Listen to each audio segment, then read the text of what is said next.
दोस्तों, मेरा ऐसा मानना है कि भगवान कुछ रिश्ते आपको देता है और कुछ रिश्ते आप इस दुनिया में खुद बनाता है, लेकिन उन सारे रिश्तों की जिम्मेदारी उठाने का फैसला सिर्फ और सिर्फ आपका होता है। आप सुन रहे हर्षवर्धन पडोले को वैल्यू एडिशन में। दोस्तों, रक्षाबंधन का जो त्योहार है, ये रिश्तों का त्योहार। इस त्योहार में हम ना सिर्फ भाई बहन के बॉन्ड को सेलिब्रेट करते हैं, बट याद करने की कोशिश करते हैं हर उस रिश्ते को जो भगवान ने हमारे जिंदगी में लाया, या वो रिश्ता जो हमने इस दुनिया में आकर खुद बनाया। आज हम बात करेंगे एक ऐसी व्यक्ति की जिसने ना सिर्फ संगीत की दुनिया में बहुत बड़ा नाम कमाया, बल्कि इंश्योर किया कि उनके 4 भाई बहन भी इस संगीत की दुनिया में बड़ी उपाधियां हासिल करें। एक ऐसी व्यक्ति जिसने रिश्तों की अहमियत इस दुनिया को बता दी। आज हम बात कर रहे हैं Nightingale of India, Lata Mangeshkar ji.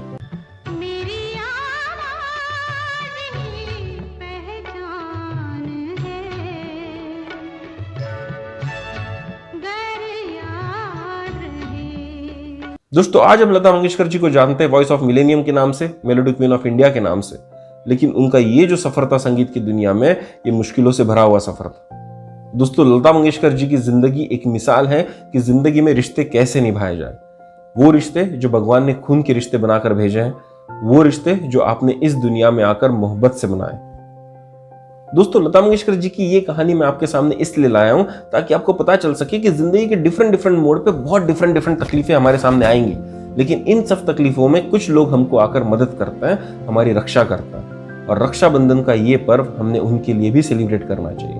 कुछ ऐसे रिश्ते जो खून के नहीं होते, लेकिन खून से बढ़कर बन जाते हैं। तो चलिए सुनते हैं कहानी Nightingale of India, Lata Mangeshkar ji.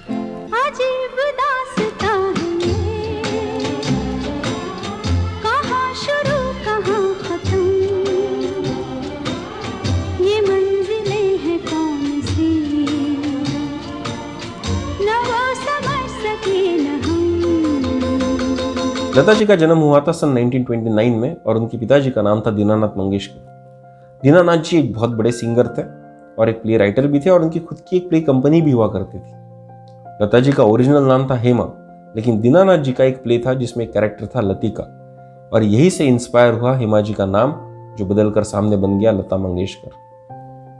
Lata ji ने कभी भी कोई फॉर्मल एजुकेशन नहीं लिया, लेकिन जो भी उनकी ट्रेनिंग हुई संगीत में, वो उनके पिताजी ने स्टार्ट की थी अपने ही घर में। लता जी ने एक इंटरव्यू में कहा था कि कैसे उनके पिताजी एक बहुत बेहतरीन सिंगर थे और उनसे ट्रेनिंग लेने के लिए बहुत सारे बच्चे उनके घर में आया करते थे। और ऐसे ही एक दिन एक बच्चा जब किसी राग का रियाज कर रहा था और दीनानाथ जी वहां पर नहीं थे, तब लता जी ने उस बच्चे को देखा और उनके पास गई और बोला कि आप जो राग गा रहे हो, आप सही तरह से नहीं गा रहे हो, और उन्होंने उनको गा कर दिखाया। और जब ये कर रही थी, तब उनके पीछे दीनानाथ जी खड़े थे। उन्होंने लता जी को देखा और कहा कि मेरे घर में एक गवैया पैदा हुआ है और मैं बाहर के लोगों को ट्रेनिंग दे रहा हूँ, इसकी ट्रेनिंग कल से स्टार्ट की जाएगी। और इस वाकये के बाद शुरुआत हुई लता मंगेशकर जी की म्यूजिकल जर्नी की, जो बहुत लंबी जाने वाली है।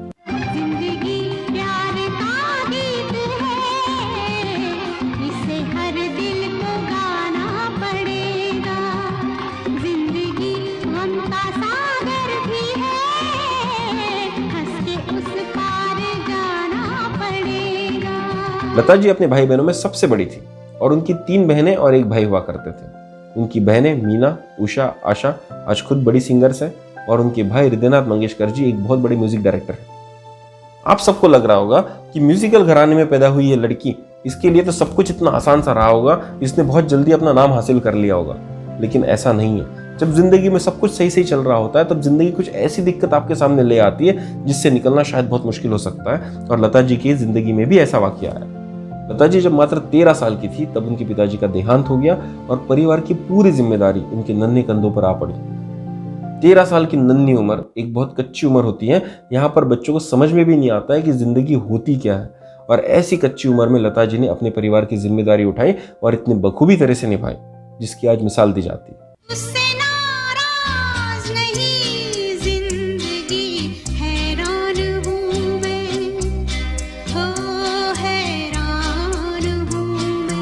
और यही से स्टार्ट होती है लता मंगेशकर जी की जिंदगी में उन लोगों की एंट्री जिन्होंने कदम कदम पर लता जी का साथ दिया और कदम कदम पर उनकी रक्षा भी की।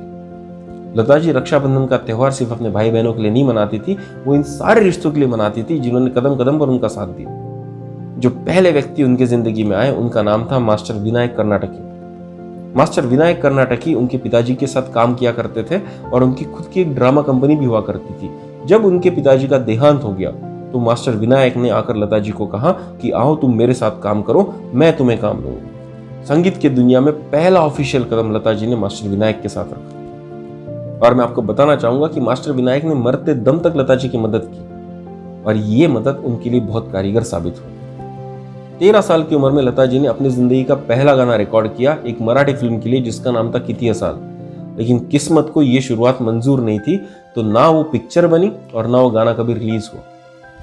उनके प्रोफेशनल सिंगिंग करियर की शुरुआत हुई एक निराशा से, लेकिन लता जी निराश होने वालों में से नहीं थी। उन्होंने मास्टर विनायक के साथ में बहुत सारे नाटकों में काम किया और जहां जहां उनको मौका मिला वहां वहां उन्होंने अपनी आवाज दी और बहुत सारे गाने गाए, लेकिन ये गाने पिक्चरों के लिए नहीं थे। सन 1948 में मास्टर विनायक की मृत्यु हो गई और लता जी के सामने फिर से ऐसा एक दौर आया जहां से आगे बढ़ने का रास्ता उनको नहीं पता था। अगर भगवान एक रास्ता बंद कर देता है तो दूसरा रास्ता खोल भी देता है, और यहां पर एंट्री होती है लता जी की जिंदगी में मास्टर गुलाम हैदर की। मास्टर गुलाम हैदर वो व्यक्ति थे जिनको लता जी अपना गॉडफादर मानती थी। मास्टर गुलाम हैदर संगीत की दुनिया में और बॉलीवुड की दुनिया में एक बड़ा नाम हुआ करता था। जब मास्टर गुलाम हैदर ने लता जी का आवाज सुना तो उनको समझ में आ गया कि आवाज बहुत प्रॉमिसिंग है और संगीत की दुनिया में भारत में ये एक नया इतिहास बनाएगी।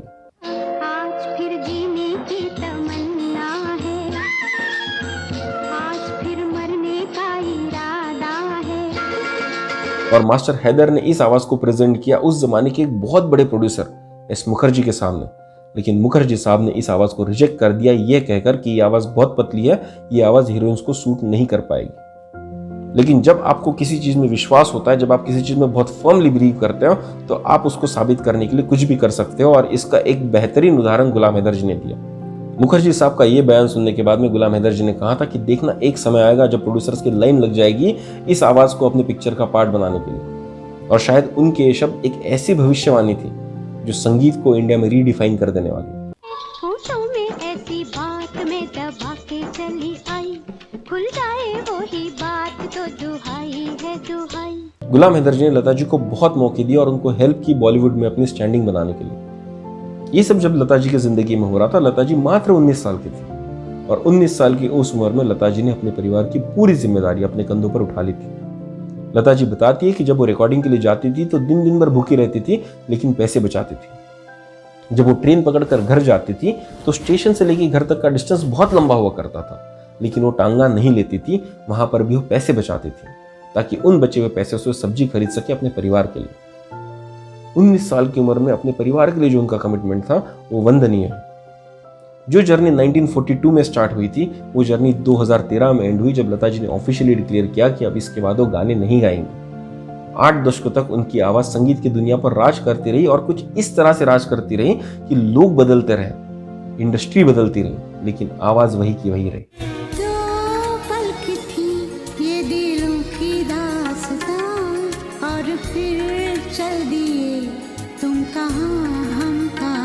लता जी के बचपन का एक किस्सा है कि लता जी जब मात्र 5 साल की थी तब उनको स्कूल में जाने का मौका मिला था, लेकिन जब वो पहले दिन स्कूल गई तो अपने साथ अपने 10 महीने की बहन आशा को लेके गई थी। तो स्कूल के अथॉरिटीज ने कहा कि यहाँ पर छोटे बच्चों को आना अलाउड नहीं है।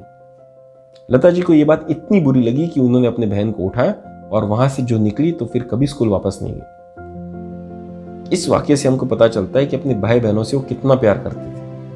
उन्होंने अपनी बहन आशा को ना सिर्फ संगीत की दुनिया में ट्रेन किया बट इतना काबिल बनाया कि संगीत की दुनिया में आज आशा भोसले खुद एक बहुत बड़ा नाम है। लता जी की जिंदगी का एक और किस्सा है जो यहाँ पर बताना बहुत लाजमी है। लता जी जब बॉलीवुड में आई तो उन्होंने पिक्चर्स में एक्टिंग शुरू की, लेकिन उनको एक्टिंग करना बिल्कुल भी पसंद नहीं था। एक बार जब एक्टिंग कर वो घर आई तो घर आकर फुट फुट कर रोने लगी, तो उनकी माँ ने पूछा कि तुम क्यों रो रही हो।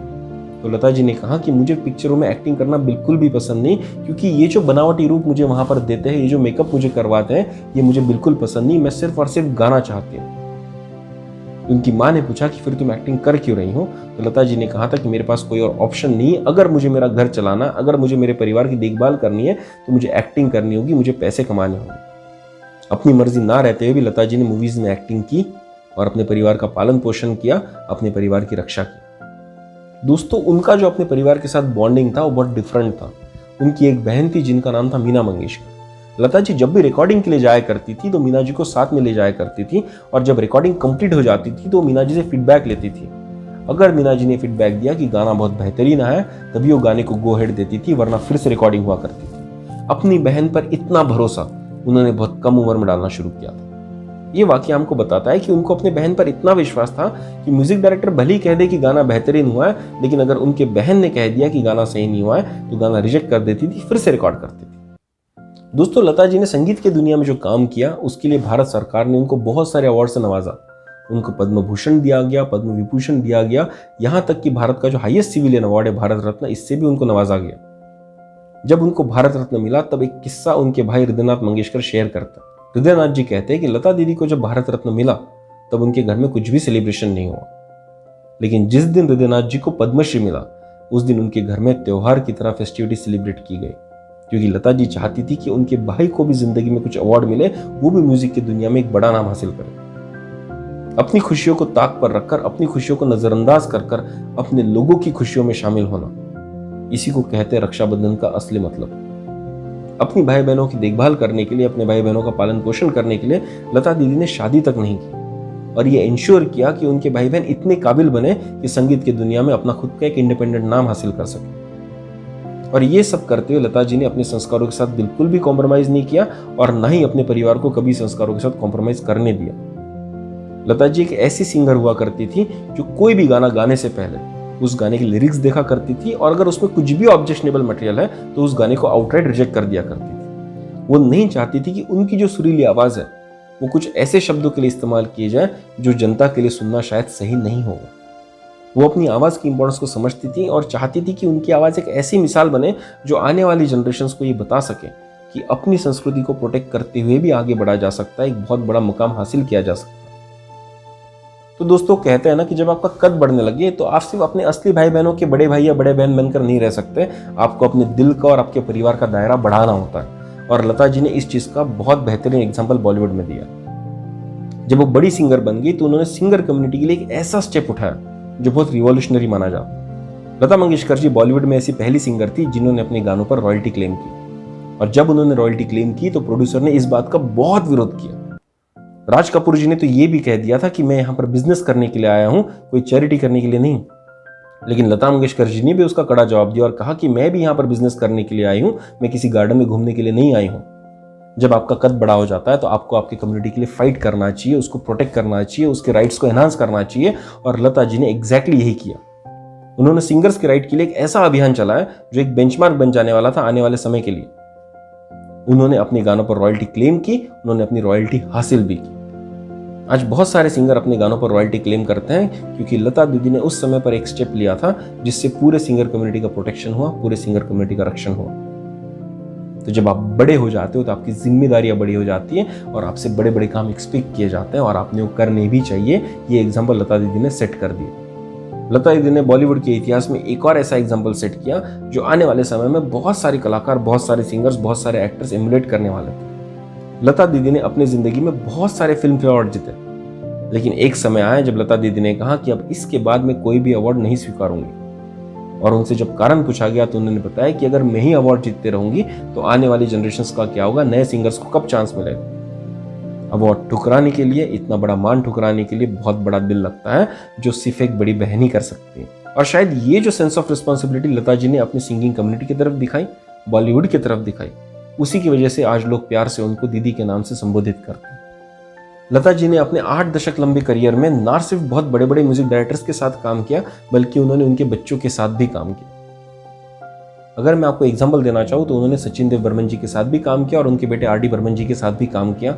उन्होंने म्यूजिक डायरेक्टर चित्रगुप्त जी के साथ भी काम किया और उनके बेटे आनंद मिलिंद के साथ भी काम किया। जब वो इनिशियली एस डी बर्मन साहब की जनरेशन के साथ काम करती थी तब उन्होंने रोल निभाया एक छोटी बहन का, जहां पर उन्होंने काम सीखा। लेकिन जब वो काम करने लगी उनके बच्चों के साथ, आर डी बर्मन जी के साथ, तब उन्होंने बड़ी बहन का रोल निभाया जब उन्होंने लोगों को काम सिखाया। तो जब आप किसी इंडस्ट्री में इतना लंबा काम कर लेते हो तो आपके रोल्स चेंज होते रहने चाहिए।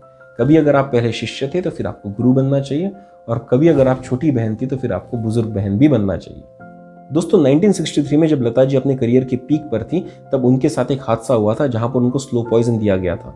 जब डॉक्टरों ने छानबीन की तो पता चला कि उनको खाने में मिलाकर उनका कुक स्लो पॉइजन दिया करता था। इस हादसे के बाद लता जी ऑलमोस्ट 3 महीने तक बेड रिडन थी।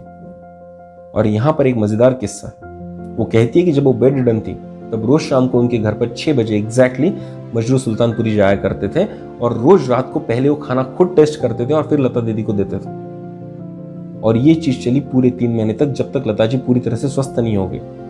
लता जी कहती है कि मुझे भगवान ने कोई बड़ा भाई नहीं दिया था, लेकिन ये सब जब हो रहा था, जिस तरह से सुल्तानपुरी जी मेरी केयर ले रहे थे, तब मुझे एहसास हुआ कि भगवान ने मेरे लिए एक बड़ा भाई भेजा है।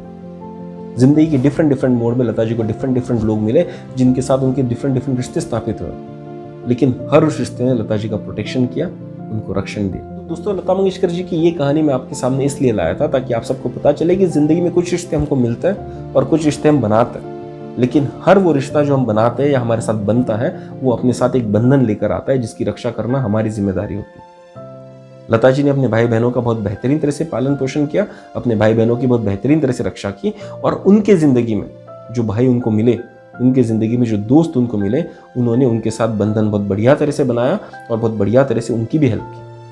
लता मंगेशकर जी की ये कहानी आपको प्रेरित करेगी अपने जिंदगी में जो भी रिश्ते आपको मिलते हैं उसकी अहमियत समझने के लिए और उनको बखूबी तरह से निभाने के लिए। तो दोस्तों, हम उम्मीद करते हैं कि राखी का ये बंधन, रक्षाबंधन का ये पर्व आपकी जिंदगी में बहुत सारी खुशियां लेकर आएगा।